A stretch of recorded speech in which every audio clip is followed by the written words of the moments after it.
आइए आपको लेकर चलते हैं माजरा के तपोभूमि जटिला धाम आश्रम में। स्वामी नित्यानंद महाराज जी की तपोभूमि जटिला धाम आश्रम में आप देख सकते हैं इस प्रकार से प्रकृति की गोद में ये अद्भुत भव्य सत्संग भवन और माथा टेकते श्रद्धालु लाखों लोगों की मुरादें पूरी होती हैं। ये किसी चमत्कार से कम नहीं है।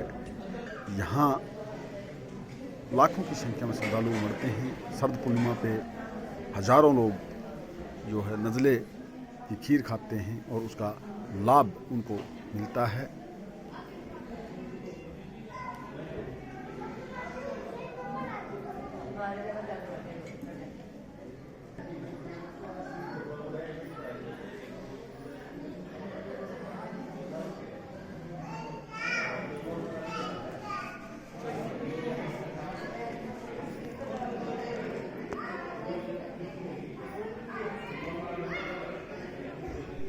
आइए बात करते हैं तपोभूमि जटिला धाम आश्रम के महंत श्री राजेंद्र दास महाराज से। तपोभूमि जटिला धाम माजरा आश्रम ये देश भर के श्रद्धालुओं के लिए एक आस्था का केंद्र बनता जा रहा है और पूरे देश भर से मैं ये कहूँ कि यहाँ लाखों श्रद्धालु आते हैं और निरंतर इनकी संख्या बढ़ती जा रही है। इसके बारे में महाराज जी आपकी क्या राय है?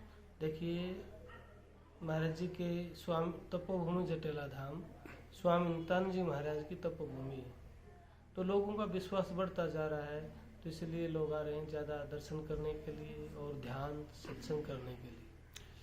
महाराज जी यहाँ कई बीमारी से मरीज ठीक हुए हैं, गंभीर बीमारियों से भी मरीज ठीक हुए हैं जिनसे हमने संवाद किया।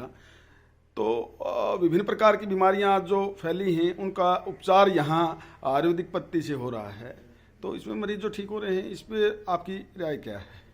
देखिए, यहाँ दवाई के साथ साथ यहाँ मंदिर में आरती करवाते हैं। महाराज जी की दया से ठीक हो रहे हैं। कुछ दवाइयाँ आयुर्वेद पे काफ़ी ज़्यादा काम किया है हमारी टीम ने, तो कैंसर के साथ साथ अस्थमा, दमा, नज़ला, जुखाम, खांसी, स्किन एलर्जी, सोराइसिस, ये रोग भी ठीक हो रहे हैं।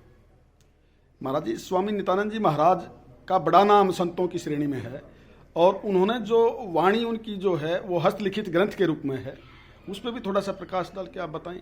देखिए, स्वामी जी महाराज ने 5,500 वाणी बोली और प्रत्येक वाणी हर व्यक्ति के जीवन को सुधार करने के लिए व्यक्ति को चेताया है। सिमरन भी, गुरु का महत्व भी, गुरु क्यों जरूरी है, और चेतावनी भी दी बड़े सरल स्वभाव में, ताकि व्यक्ति साधारण से साधारण व्यक्ति समझ सके। महाराज जी कहते हैं, निता आनंद इस देह का रति भरोसा नहीं, देख कती चल जाएगी बादल जैसी छाई। जैसे सूर्य बादलों को देखते देखते छट जाते हैं, ऐसे ही इस जिंदगी का देखते देखते चली जाएगी, इसका कोई भरोसा नहीं है। इसलिए अहंकार अभिमान न करके सादगी का जीवन जियो। और सबसे पहले भक्ति मार्ग की जब बात करते हैं तो संत कहते हैं, पहले अपनी आदतों को ठीक करो। जिनकी आदत ठीक हो गई उनका मन भी ठीक हो सकता है, और जिनकी आदत ही ठीक नहीं है वो कितनी देर ध्यान में बैठे रहो, मन ठीक नहीं हो सकता है।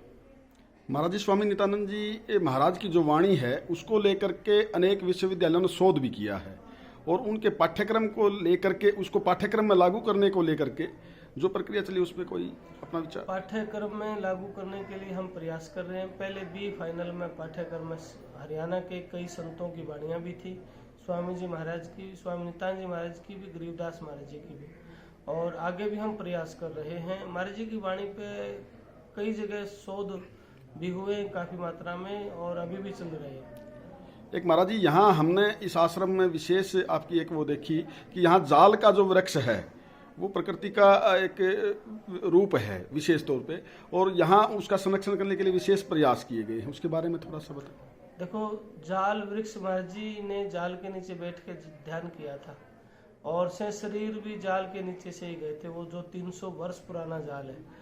और आज 14 एकड़ में तपोभूमि जटिला धाम की बाउंड्री है और जो बिजाई की ज़मीन है, खेती की है, वो बाहर है।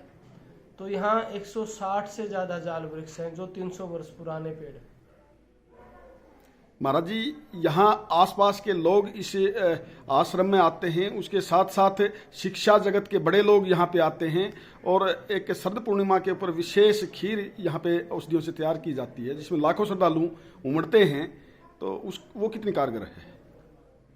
80% उस दवाई के रिजल्ट हैं। अभी हमने 28 से 30 हज़ार लोगों को, यहाँ लोग आए थे और दवाई दी थी शरद पूर्णिमा की रात्रि को। 80% लोगों के रिजल्ट अस्थमा में। तो आपका आज के जो बीमारियां फैली इसके संदर्भ में कोई संदेश लोगों के लिए महाराज जी? देखिए, बीमारियां रोज रोज बढ़ती जा रही हैं और इसका मुख्य कारण है हमारा खान पान, रहन सहन बिगड़ता जा रहा है। मैं आपके चैनल के माध्यम से शर्मा जी कहना चाहूँगा, पहले तो अपना खान पान पे बड़ा विशेष ध्यान दें और रहन सहन सुधार करें, पानी की मात्रा बढ़ाएं और धीरे धीरे शरीर ठीक होगा। अगर खान पान शुद्ध होगा, ठीक होगा, अल्प होगा तो ठीक होंगे लोग। ठीक है महाराज जी, धन्यवाद। ठीक है।